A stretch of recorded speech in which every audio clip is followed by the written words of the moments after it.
Hey, hey, hey. Hope everybody's doing good. Carl Bryan coming at you.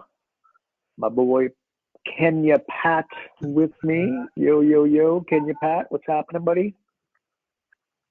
I am trimming my nails with scissors. Well, there you go. Well done. Better than biting your toenails. That gets That's a right. little weird. Yeah, no, all's good. Or, It's no? good week. Very productive week. So Good stuff. Pat and I just previewed with Adrian and the software guys some pretty cool stuff. Just get your tongue wagging a little bit, but all will be released soon, guys. Put your seatbelt on. And on that note, folks, this is a Q&A call. Q being the operative letter for you guys, where you guys ask the question, we provide the answers. So that would be good. So again, just either put your hand up, guys, or plunk your question in the box. In the meantime, we're going to go open up a couple people. Oh, my boy Tony's got a question. His hand up. Tony Plies, one of our legendary, very long-term folks. Yo, Tony Plies. How's it going, buddy? Can you hear me, Tony? Oh, what happened? You went on mute. You're self-muted. Oh, there he is. Hang on. Try again. There you go. Tony, you're live, bud. Hey, Carl. How's it going? Fabulous. What's going on in Tony's world? Just got through meeting with another coach candidate. I think we're going to get them closed, but I do have a question here on the profit acceleration software. Yes. This is on, I was setting up a Jumpstart 12 for a client that I haven't even met with yet, but I happen to notice that on his starting business valuation, which is a pretty small company, is $76,800. The potential business valuation is $160,800. And then it says, and the increase in valuation is $84,000, which is fine. But then it says 52%. Well, the 84,000 is 52% of the potential business valuation, but wouldn't that be an increase of over 100%? going from Yep. Pat, can you go on that one? okay, give me the starting was how much? Sorry. The starting valuation was 76,800, Okay. and the potential business valuation was 160,800.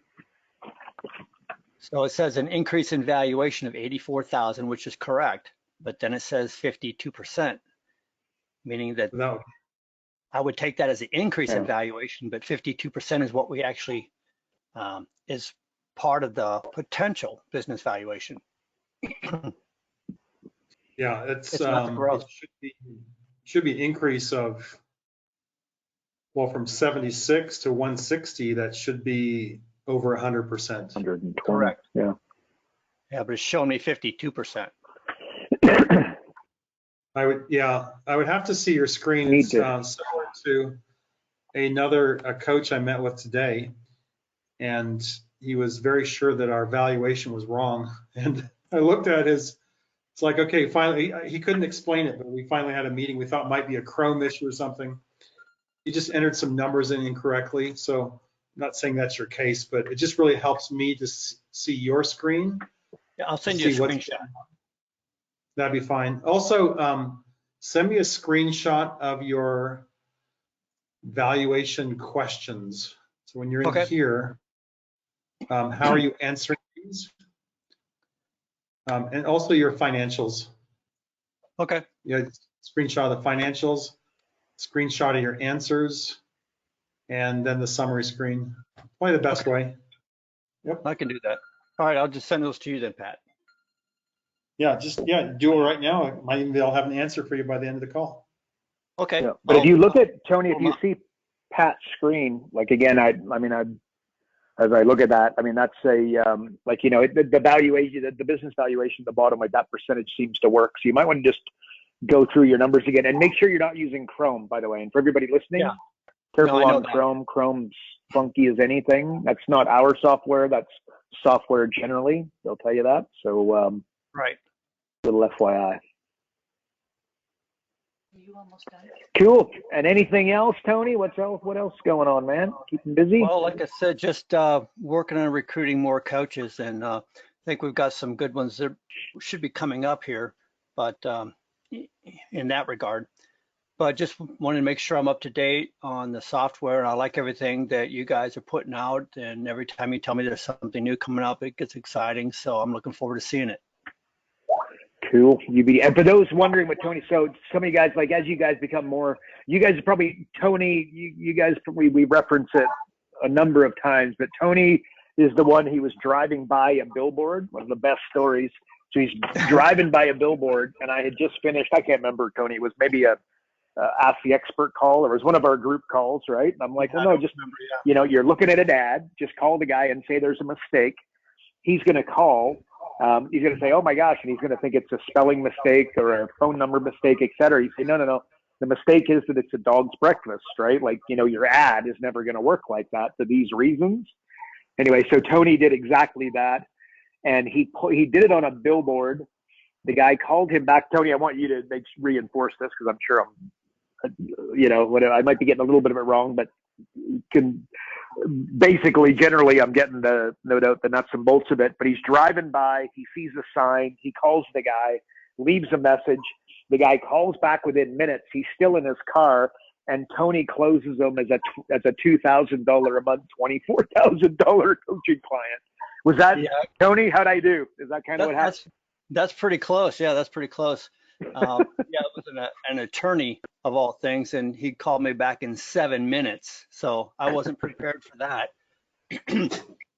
But anyway, yeah.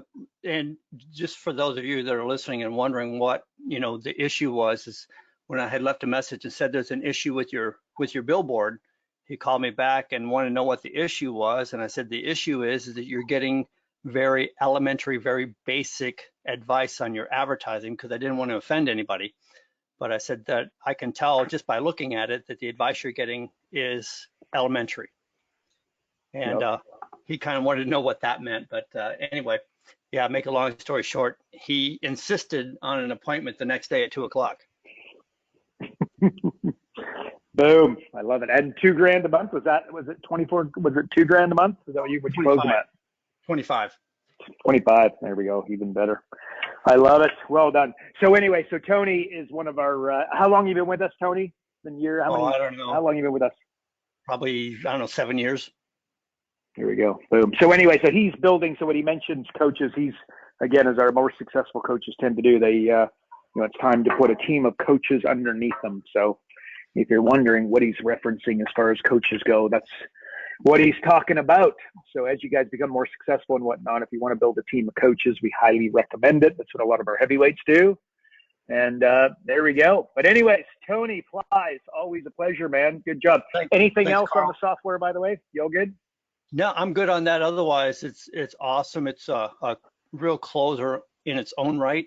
And once you get clients to understand the conversion equation and the difference that it makes in the results, the PAS is, once they see it, they're done, because it's believable and achievable, and that's what I always tell them.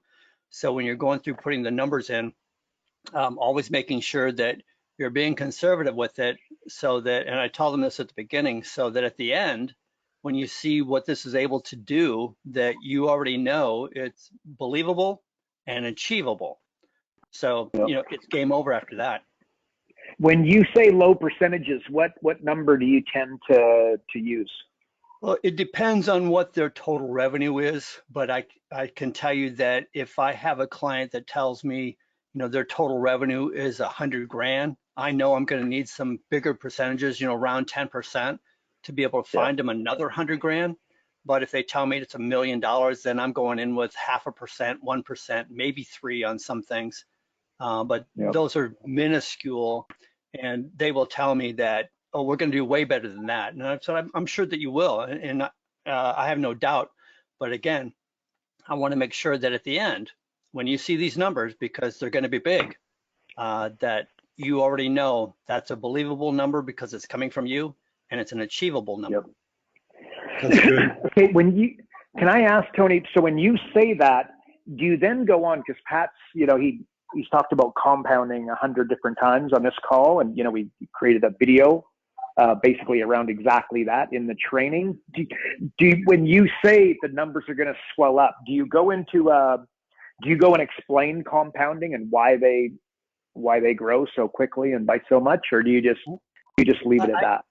I do a little bit depending on what what our conversation has been up to that point. But what I will tell them is most small business owners have been educated in a linear world, meaning they think the way to grow their business is another sale, another sale, another sale, another sale. So I will show them from a linear world, they're like 1 + 1 + 1 + 1 + 1 is 5. And we're going to show you how exponential growth works, and that is the compounding effect, that when you're making adjustments in several areas at the same time, you don't get a 1 + 1 + 1 + 1, you get a 1 + 2 + 4 + 8 + 16, which equals 31 in the same amount of time. And if you're interested in that, which they all are, that's what I'm going to show you. Okay.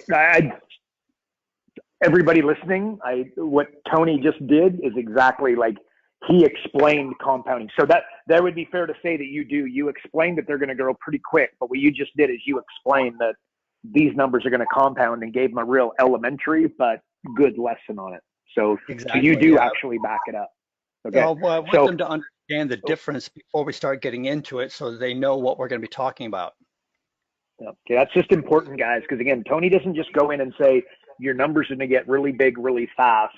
He goes into a bit of a mathematical explanation that they don't necessarily need to understand. They just need to know that it works, right? The example that I would give, Tony, the way you explain that is that I'm not an electrician. I don't want to be an electrician. I don't need to be an electrician, but I need to know when I walk in, I hit the light switch, that it goes off, right?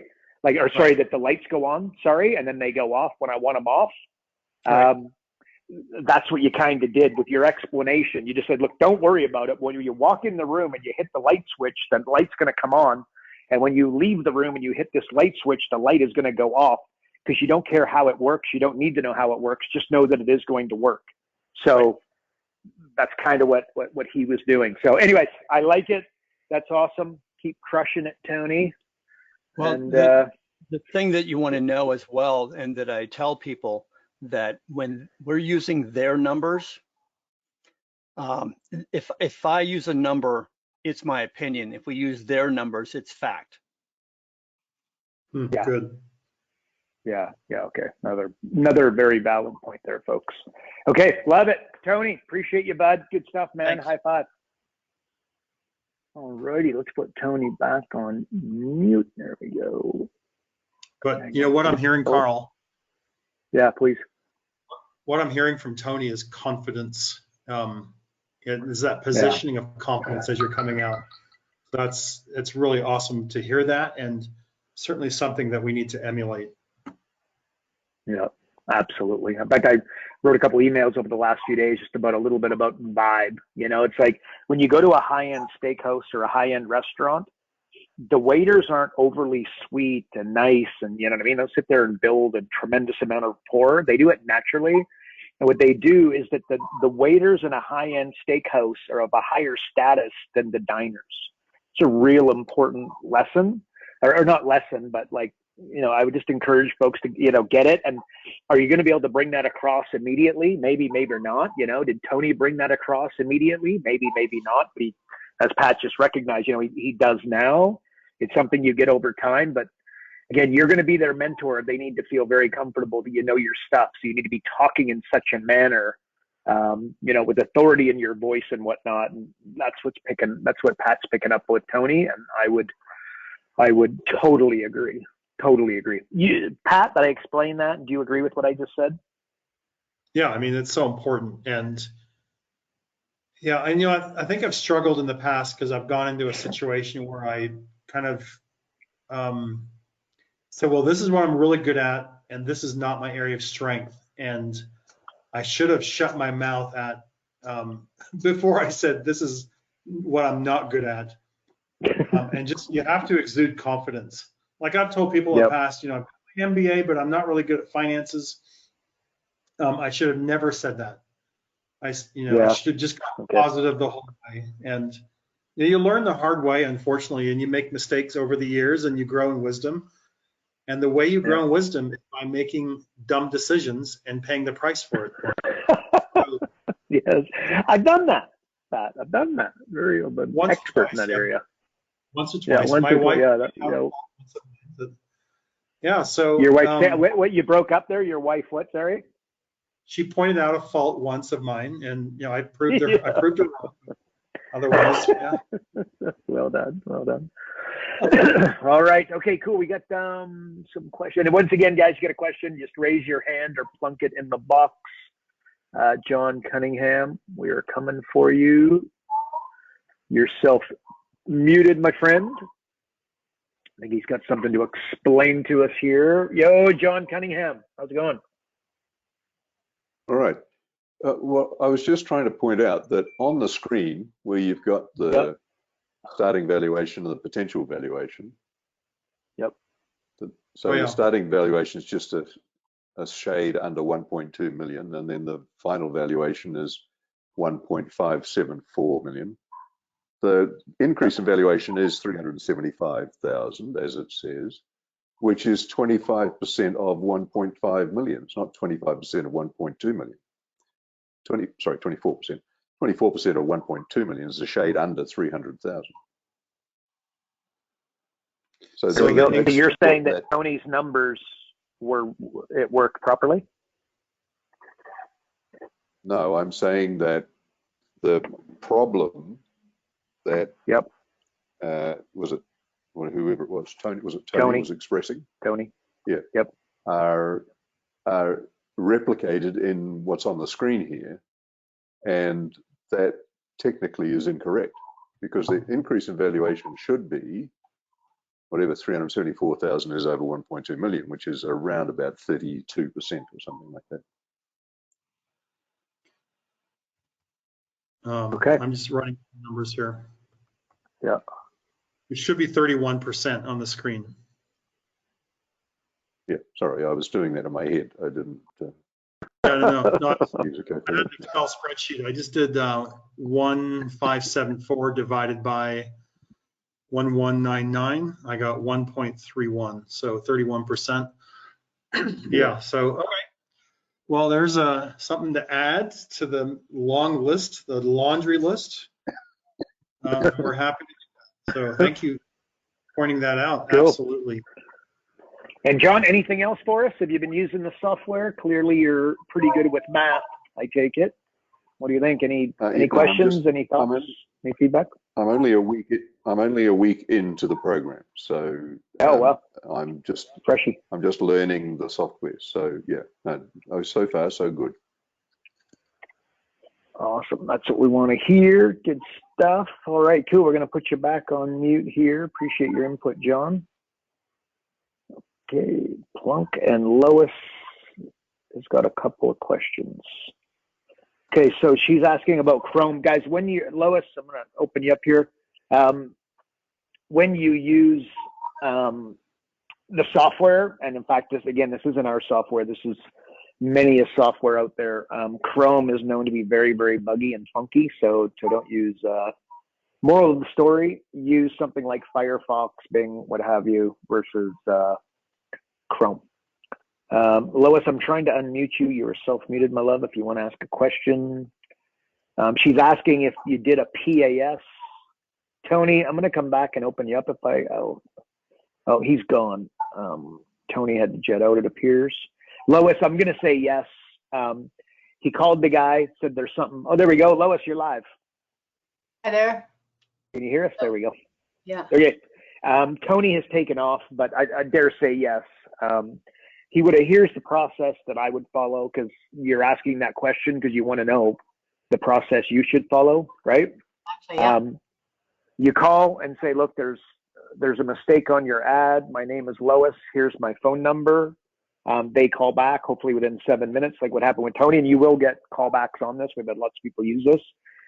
You then speak to them. You heard what Tony said. He said, look, the mistake is that you're getting amateur hour. He said elementary. I'd kind of say amateur hour. I don't know why I picked up would sound more funky to the person listening, which would probably increase my vibe from a couple days ago in my emails. But anyway, so it's amateur hour advice. If you'd like a little bit of help, I could jack up the results of that ad with 100%. I couldn't do any worse, frankly.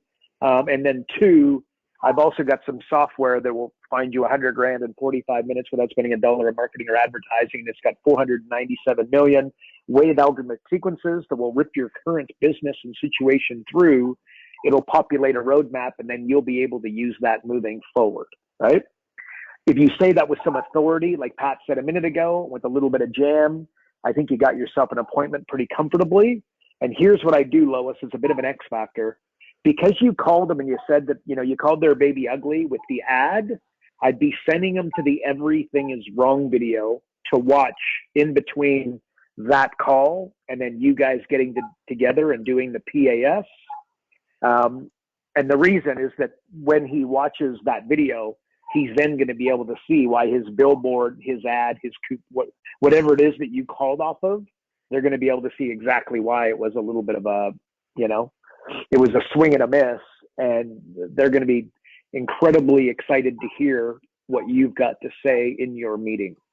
So does that help, Lois? That's the process I'd recommend. Yeah, I like that. Mm-hmm.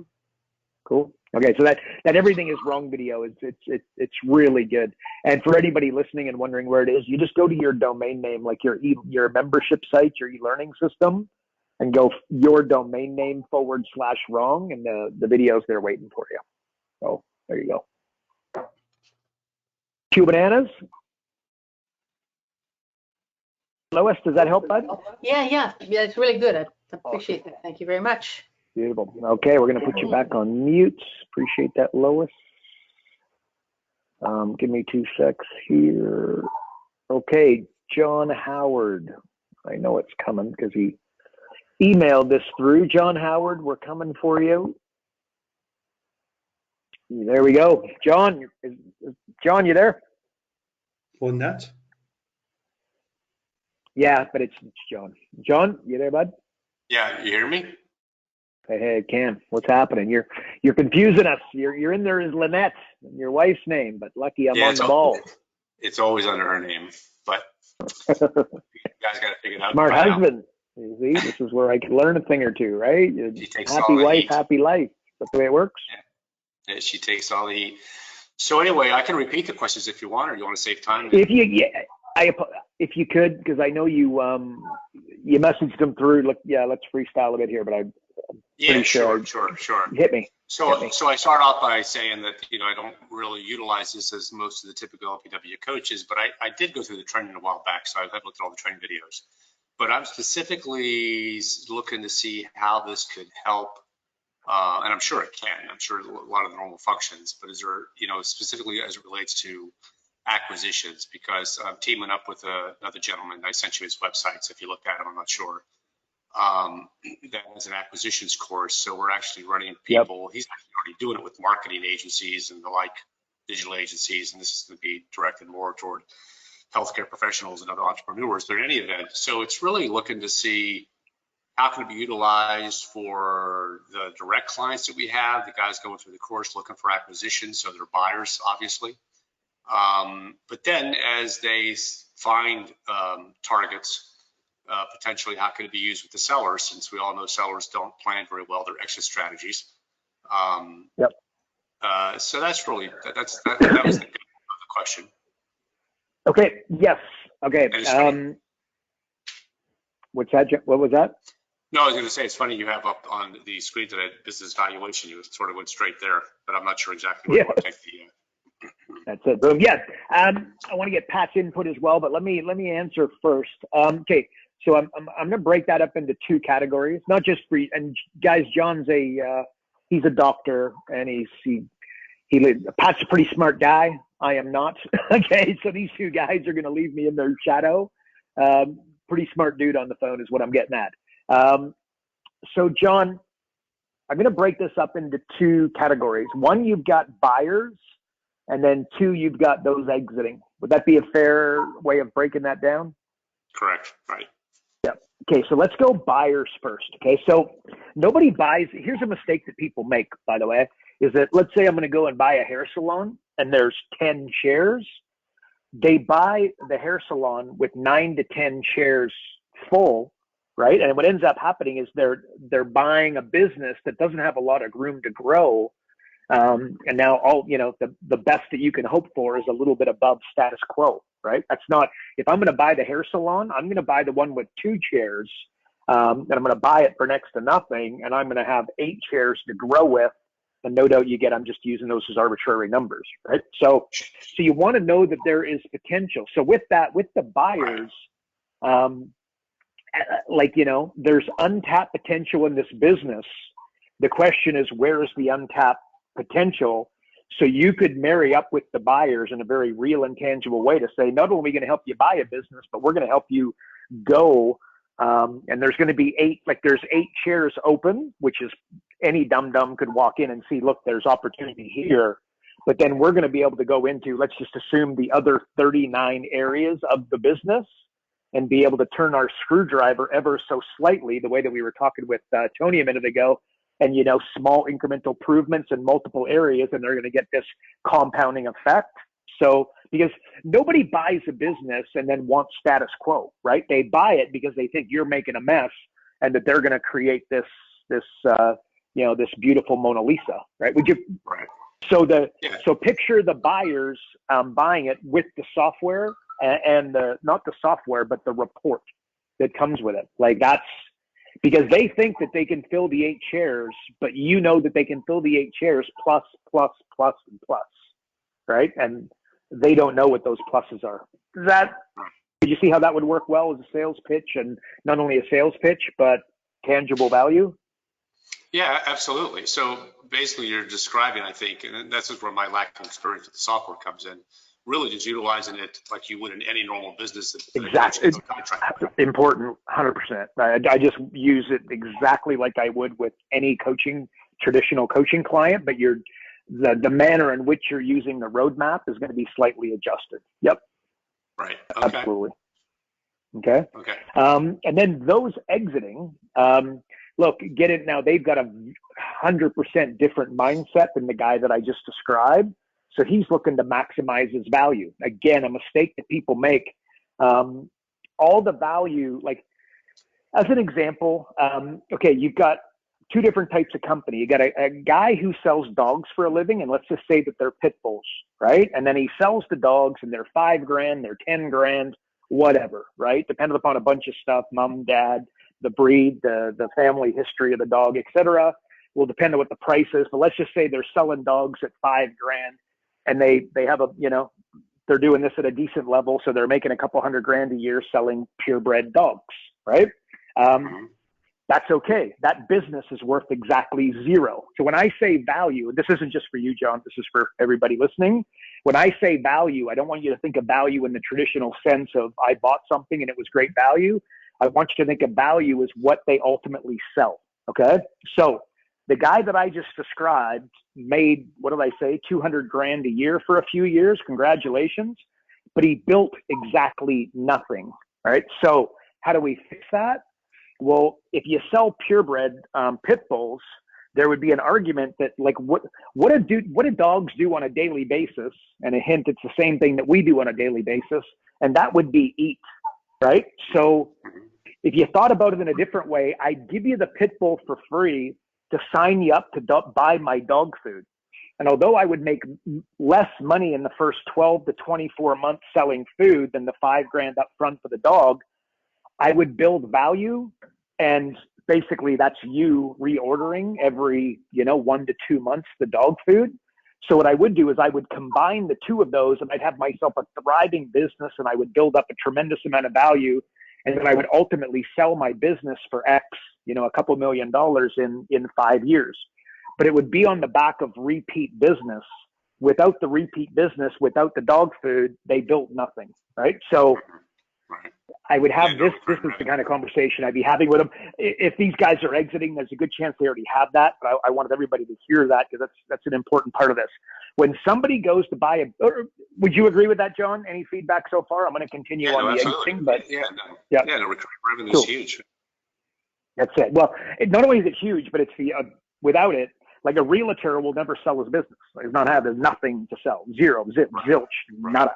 And they make 20 grand when they sell the house, and they think that's fantastic, and it's zero value. So I want everybody to take that away from what I'm describing here.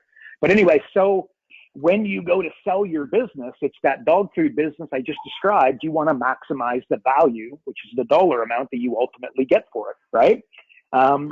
Well, how do you do that? Guess what? Now I'm just going to repeat exactly what I just said for the buyers. And that's that small incremental improvements in multiple areas of the business make huge impacts. So what I would do is, if I was about to sell the company, I would go through I'd probably go deep dive 40 over Jumpstart 12, but I go really, really deep. I would make some subtle and very real and tangible improvements over 90 days. I would specifically point out those improvements to the guy that was looking to buy it. And then I would say to this guy, look, we basically did this deep dive 40, this magical software, 497 million, blah, blah, blah, blah, blah. They created this roadmap that we have been following for a very short period of time.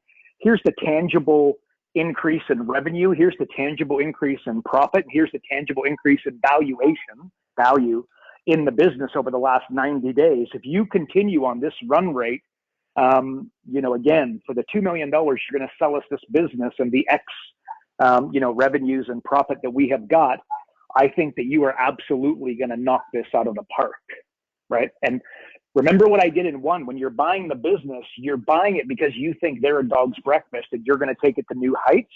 You wouldn't buy the business for status quo and a little bit above. It wouldn't make any sense. So what I just said plays perfectly into the buyer's psyche that, oh, wow. Yeah. Not only that I think of, X amount of improvements, but these guys have already got it. And they're going to give me this roadmap that they spent all this money on in the, 16 hours with a rock star, business coach, marketing strategist. This is going to come with a business. So wham, bam, thank you, ma'am. Let's do it. So I'd sell the business with the profit acceleration roadmap is basically what I said. Right. Oh, that's great. Yep. That's great. So from a mechanistic point of view, Yep. So these guys are coming to this course and they target businesses. I mean, how would so it'd be easy to do this with them and generate a report, but I've got so much stuff going on with this, and I actually am involved with real estate acquisitions. I'm an acquisition analyst for a company in the Southeast. I spend half my days doing that. I don't see a lot of time diving into these businesses. So mechanistically, from a delivery standpoint, as well as what's allowed with utilizing this software without infringing upon what our rights, what's your suggestion? One, you're a platinum client with us, right? So you know that you could put one coach underneath you as part of your agreement, right?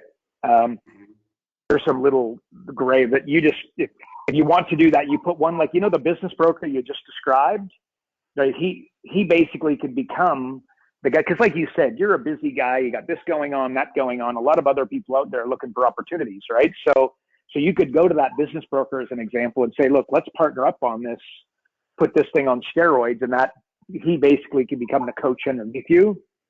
If you want to take that up 6 gears, I mentioned, Tony earlier, how he's building, a team of 10 coaches, got, 10 guys underneath him. You could build a team of coaches like that where you'd get 10, logically, if you really love this buyer's exiting, this conversation we're now having, basically get 10 business brokers using the software in the manner in which I'm describing. They'd be paying you instead of paying us, and you basically go and cherry pick the deals you want to get involved in. So that's what I'd say to that. Right. And to ramp up some experience, and you guys have you have like a coaching program with somebody where I can go through sort of mock. Is there somebody on staff that goes through mock? Am I? Yeah, role play. Yeah. What's that? You mean like a role play, like to go in and learn how to do that? Yep. Yeah, just go to our domain name, no results - no fee /role play. And that's there for you. Right. All right, great. And and everybody listening, you guys should all do. It's $197. Oh, you did cams. There you go. So look at this, guys. On Tuesday, we mentioned that this should be done, and Pat's already on the case. I love it. So if you want to see that, there's two examples there. John, are you able to see your screen there? I'm just watching you go through yours. Yeah. Yeah, that's what I mean. Yeah. So basically, you'll be able to see some examples, which are pretty darn valuable. Great. So anyway, so everybody should be doing that. But yeah, John, that would be a great idea. But it sounds to me like a business broker would be a really good partner for you. And I think you should bring in a business broker to partner with, with your background and whatnot, and some of these higher level deals that you're doing. I think that would make a lot of sense. That's what I think. Yeah, no, it would make sense. There's that option. There's also the option. I mean, these people are from all over the country, so I could always, seek out other LPW coaches, I suppose, in different areas, right? Yep. And this too. There you go. Either way. So hey, there was one other both. question. Oh, so sorry. Keep going, John. I didn't mean to interrupt you. No, I'm done. Yeah, there was one more question that you asked, like specific areas that you should go to. Yeah, I just thought my answer. There was something specifically like, you mentioned the 12 and the 40. If there was some specific area that you think would be really best to hone in on for the buyer and the seller. Yeah, exactly. Like go through it. I understand that. Sort of the same process any coach would do, but are there areas that you think would be more impactful than others? Yeah, and the answer is it depends on the individual. Again, it's the dentist, the chiropractor, the butcher, baker, candlestick maker. It's going to be a little bit different for each. But that being said, I want you to feel comfortable. Like the 12, you see Pat's screen here, like the 12 areas are the 12 areas. Like think of them as like the fundamentals. This is the upsell, the downsell, the cross sell, the proper upfront offer. These are the basics that again, if you walk into McDonald's, we'll all think, oh my gosh, it's this huge success story, et cetera, which obviously it is. But really, McDonald's is a company that does the basics better than anybody. That's what they do. Do you want fries with that? It's a basic. Do you want me to supersize that? It's a basic. These are cross sells and upsells. And difference is they do it. Bundling, right? Do you want me to make that into a meal? It's just they make it so elementary, but that's the secret sauce. And in fact, I literally was having a long conversation with my mentor yesterday. We were actually talking about that, and he was mentioning In-N-Out Burger and how ridiculously profitable they are. So like the one mistake, and if you guys have watched the movie The Founder, which sadly I've seen that movie about 50 times because I really, really like it. There's a lot of great business lessons if you watch it with a little bit of an eagle eye. There's some unbelievable business lessons in there. But one of the things that they've come away with over the years is their menus become very complicated.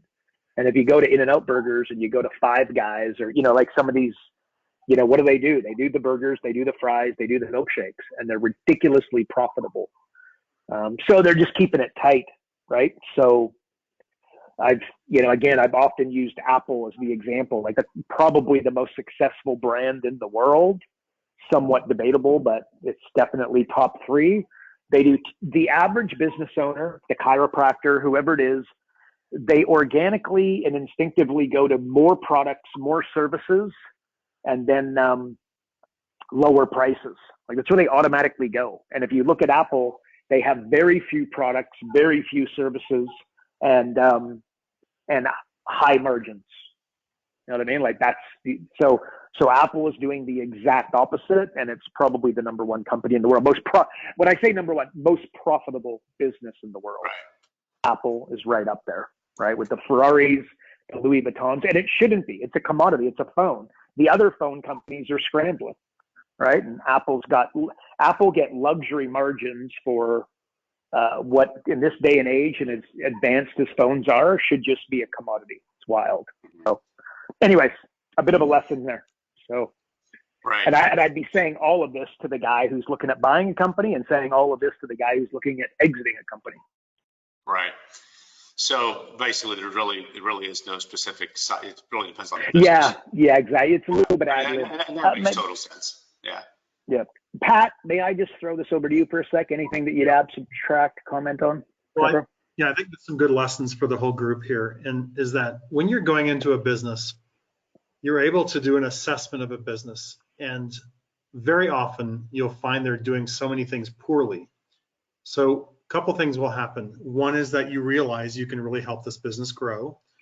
And if you're very conservative, like I think Tony was talking about before, 2%, 3% for bigger businesses, 0.5%.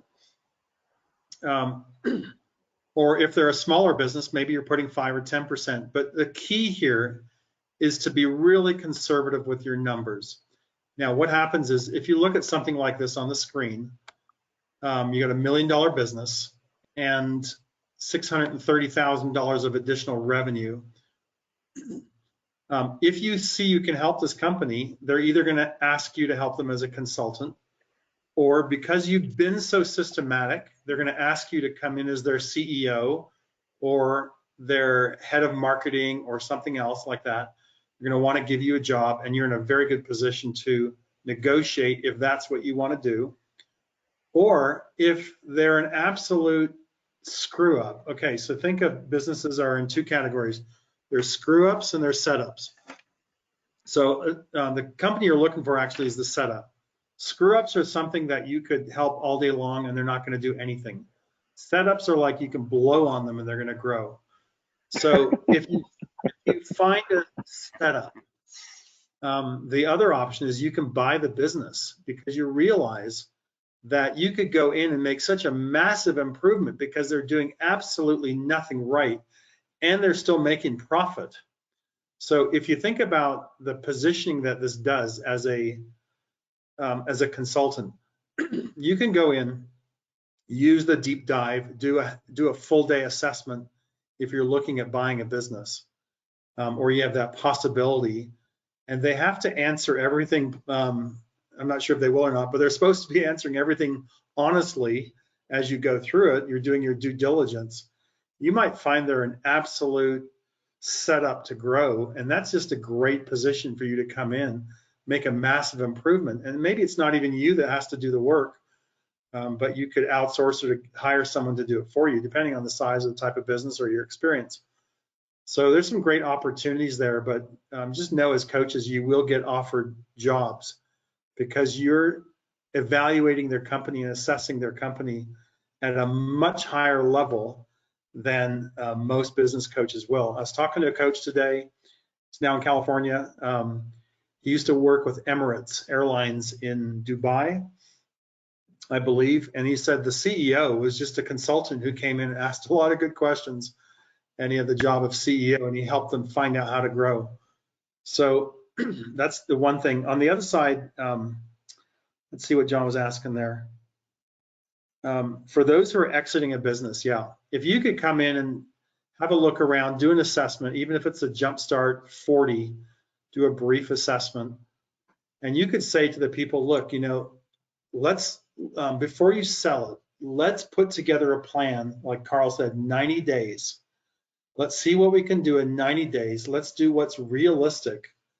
And for example, I just throw what's on the screen here. If we can increase your business by $374,000 of, let me go up to revenue actually. We could look at your revenue and see an increase of $630,000 in your revenue in 90 days. What does that do to your valuation? Even if it's 100,000 or whatever. So just know your numbers there. And perhaps they'll find it worthwhile to hold off selling it for 90 days and just take the time to get it ready. And of course, then you make your coaching fee as well. So ideally, like Carl said, you do a joint venture with business brokers. And for those 90% of businesses that aren't ready to sell, you have an agreement to coach them. And then for those that are ready to sell, maybe you can have a part of that in the sale as well and take a cut of that if you're presenting these businesses to the business broker. So just some loose advice there. Yep, love it. I just and guys, when you're thinking about, like, what did you say? You blow on them, right? And they like become more profitable, right? Is that what you said? Yeah. Love it. So what would guys, if you want an example of that, I'd encourage you all, you probably already do, but if you don't, I think you should, but watch The Profit, which is Marcus Lemonis. I'm sure if you haven't seen it, I'm sure they're all available online.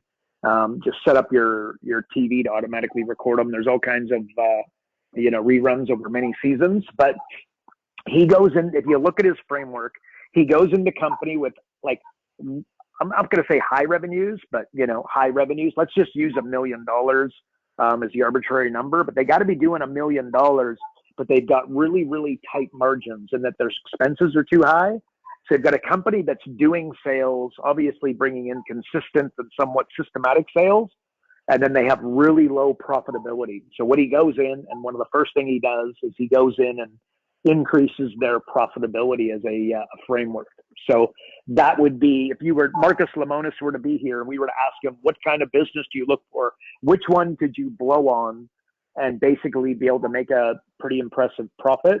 He'd describe a business like that. High revenues, very low profit margins. So all we've got to go is just use some business intelligence that a lot of people don't have. And whammo bammo, thank you, mammo, you'd be doing well. So anyway, so there you go, folks. There you go. Hope that helps. Yeah, it's great. Can I have a follow-up question real quick? Please do. Yep, no worries. So just go back to the logistics of it, what's within the agreement. So you mentioned joint venture a couple of times. Now, a business broker can't utilize this through some JV unless they're under me as a coach, right? So sorry, say that again. How would I joint venture with a business broker? They have to be part of the LPW system in order to utilize this software, no? Yeah, you would need to yes. Okay. Well, this is where as a platinum client, you've got the ability to bring a coach underneath you. So basically what you do is you pay us they will pay you, you will pay us, you will pay us 300, right? So basically, you have a license underneath you. So the business broker would come in and you've got now somebody underneath you and you're going to pay us $300 to have that guy to also have his assets. Right. But it could be a business broker or a business coach, whoever. Or whoever. Okay. 100%. Yeah. So it really wouldn't be a joint venture. So the joint venture is what got me confused. But now the joint venture, make sure. So that is one way of doing it, the way we just described with the coach underneath you. But no, if you're going to do a joint venture, but the problem with you, John, is that you're, legitimately insanely busy. You don't have you're not looking for things to do. So what you would do, let's assume that you were, somebody trying to get going and establish yourself. The business broker would just be sending all the business to you, right? So let me frame that up as an example, not just for you, John, but everybody listening, right? So let's go to a promotional company for a nice, simple example. The promotional company comes in and we say, what's your average unit of sale? And they say it's $4,000. We go, what do they buy? They go X amount of t-shirts, X amount of mugs, and X amount of golf balls, right? That's like and it's $4,000. Say, why don't you do this? If they spend $6,000 on that initial order instead of $4,000, you will throw in this flashy software audit where the expert, John Howard's going to come in, $100,000, 45 minutes, 497 million weighted algorithms, right? You're going to do your pitch. They're going to do your pitch for you. They say, if you spend $6,000 today, I'm going to set up a meeting where you will get together with somebody and they're going to find you $100,000 in 45 minutes without you spending $1 of marketing or advertising. And I'm going to cover the cost of that meeting. And you're going to get a roadmap at the end of it that's going to make your eyes water. By the way, there's a chance that you might want to work with John and there's a chance that you won't. It'll be 100% up to you. But at an absolute minimum, to get this report, you should be willing to part with thousands of dollars to do it. But I've got a relationship with him. He owes me a favor. I'll send him in to do one with you. And then you would go in and do it. Right? And then the accountant has a client. The client says, hey, how do I do this? How do I do that? I'm thinking about advertising. Facebook advertising sounds like a great idea, Mr. Accountant. Is that a good plan? Dave, I don't know. I'm not going to pretend that I am he's a chiropractor, Dave, the chiropractor. I'm not going to pretend like I'm the Facebook ad guy. I'm an accountant for a reason. I'm a numbers guy, but I do have a buddy named John Howard. I'll give you his number. This is what he's going to do. He's got this flashy software. It finds you $100,000 and then the pitch goes on. Now that's a joint venture. He sends somebody over to you. The accountant's client has a problem and he needs to be able to solve it, because if the accountant doesn't solve the problem, Dave, the chiropractor, hangs up the phone and then goes and works with somebody else. for everybody listening, I'll let you decide how good of an idea that is. Because what ends up happening is they end up getting the Facebook ad guy on the phone. And then the Facebook ad guy thinks that the solution to every problem in the world is a Facebook ad. And if you guys have heard anything that I've said over the last decade, that is absolutely not the case. It is sometimes, but it would be like 5% of the time. 95% of the time, there's significantly smarter places to go than that. And that's not to say that they shouldn't go to Facebook ads. And we do Facebook, we're advertising on Facebook, Instagram, LinkedIn right now as I speak to everybody. So it's not that you don't do that, and we're not going to stop them from doing that. There's just 12, look at Pat's screen, there's 12 things that I would do, 11 things that I would do probably before I would do that, if that makes sense. So, but there's the joint venture, right? So you go to the business broker in your example, and you do what I just said, right? The guy, look, what is the business broker? The business broker speaks to the business. Here's what happens for the business broker. Here's a day in the life, I can tell you, like 1,000,000% certainty. The business broker will get 10 phone calls, and 9 of them, he all but hangs up the phone. Why? It's a buyer who doesn't really have the money, just kicking tires, and he's not really interested, rightly, wrongly, but he hangs up the phone. And then the second phone call that he gets 9 out of 10 times is a guy who's absolutely desperate. He owns the restaurant, the deli, the electrical company. It's going sideways fast. He had that birthday with a 0 or a 5, or the health scare, or his wife had a health scare, or whatever it is. And he's just over it. And he doesn't have a business with any value from earlier, as I was explaining it. Like, a business doesn't really have anything to sell. He's like the equivalent of a realtor. He's selling purebred dogs, and he's throwing a Hail Mary to say, hey, I wonder if I could, is anybody stupid enough to buy this thing? I should have a look at it, right? And the answer is no. So the business broker hangs up the phone. The good news for John and everybody listening is that you are a solution. We are a solution. The software is a solution.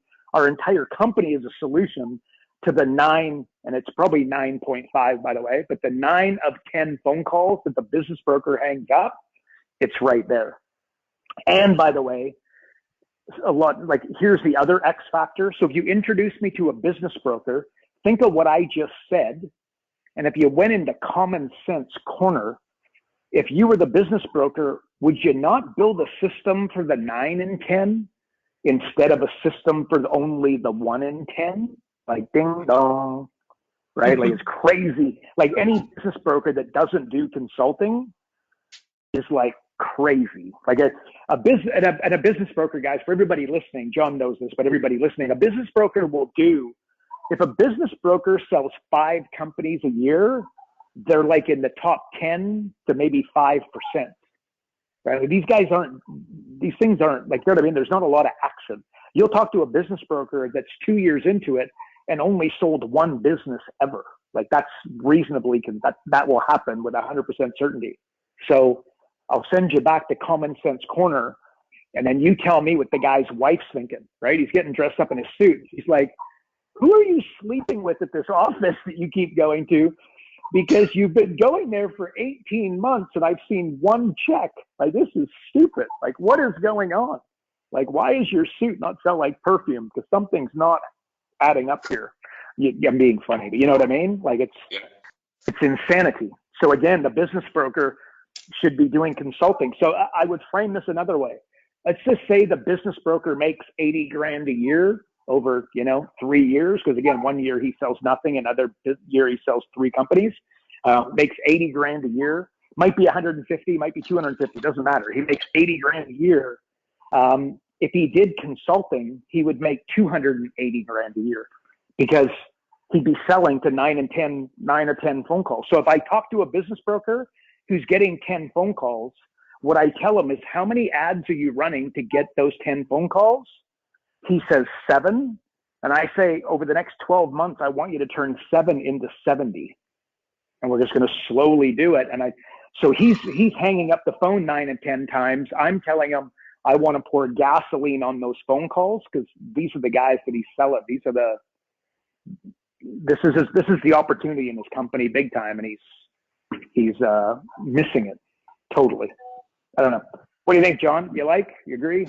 Fantastic. No, I agree. I agree 100%. Yeah, these guys, Yeah. because I deal with them occasionally here and there, it's amazing. It's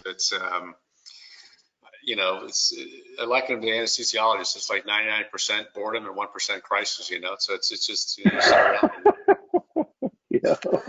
it's just, yeah, I don't know how they, it's Yeah. crazy. Say that again. This is the 99% boredom, 1% crisis. Who's that for? Yeah, The business broker? 1%. No, anesthesiologists. The business brokers kind of like that. I mean, that's like, you know, not sitting around 9%, Yeah. you know, just putting people to sleep, and then 1% somebody's crashing. Yeah, there we go. So there you go. And another, I'll just tell you another thing for the business broker. Again, this space, know it well. Here's the other thing that happens. Now they get the Mac Daddy, they get the whale, and it's the $5, $10, $25 million company they're going to be able to sell. And like, they are fired up. And you know what? It's like 80-20, right? What ends up happening is like Pat and I with the software, you know, we got this new software that's getting launched. It's 80-20. It's been 80% done for 90 damn days, right? It's the last 20% drag on. And then the last 1% also drags on. Well, that $25 million company, you get it to the finish line and all of a sudden the wife changes her mind, or the guy has an epiphany at 3 o'clock in the morning, couldn't sleep, and goes, you know what? And then bang, the thing falls apart. So again, if he's making, what did I say, 80 grand a year, by doing consulting, he could be doing 280 grand and have some consistency. So without belaboring this, hopefully there's not, but like there's a saying, progress equals happiness. Another major, if you were a business broker and you sold one deal a year, and if you agree with me that progress equals happiness, tell me in your career, how much happiness are you feeling? And the answer is very little, because you only got one damn deal done in an entire 12-month period. It sucks, right? Like, it's really hard to keep your mental game sharp. So not only could they make a lot more money, but they could have a significantly more, an enjoyable career, and they'd be helping a lot more people. Instead of hanging up the phone, you know, and saying buzz off, they could actually be helping these people. So yeah, it's amazing. There we go. All right, gentlemen, thanks very much. Appreciate it. No worries, John. Love the question. All right, take care. Oh, Pat, were you going to add something there, bud? So well done. It's been a good hour. All right. Well, there we go. Yeah, we are there. Okie dokie, schmokies. Okay, I'm having a look at our. And by the way, Pat is Sam. Pat, one of Pat's sons, has been away for 5 months in Italy. Is that right, Pat? I got that right? Yeah. Yep. And he's coming. As he walked in the door, Pat warned me that he might be getting up to go give his son a big hug. Yeah, he's down the road, so I'm gonna have to end off here soon and go and greet him. There you go. Well, high five, man. No doubt after 5 months, that will be enjoyable, bud. That will be enjoyable. Yeah. All right. Well, everybody here, Pat, any closing words here for our fine folks? Well, you guys, I look forward to hanging out with you again next Tuesday at the Q&A call, and bring your questions. And in the meantime, if you need some help, you could always write PAS@noresults-nofee.com. And I think at least William will be around tomorrow. I'm going to take a holiday tomorrow, but William will be around to help you on Friday. So there we go. Cool. There we go. All right, folks. We appreciate you guys. We appreciate you playing full out. Ken, you, Pat, we all appreciate you and your genius, bud. You are amazing. Nothing short of. So with that end in mind, thank you so much, folks, and we shall see you guys next week.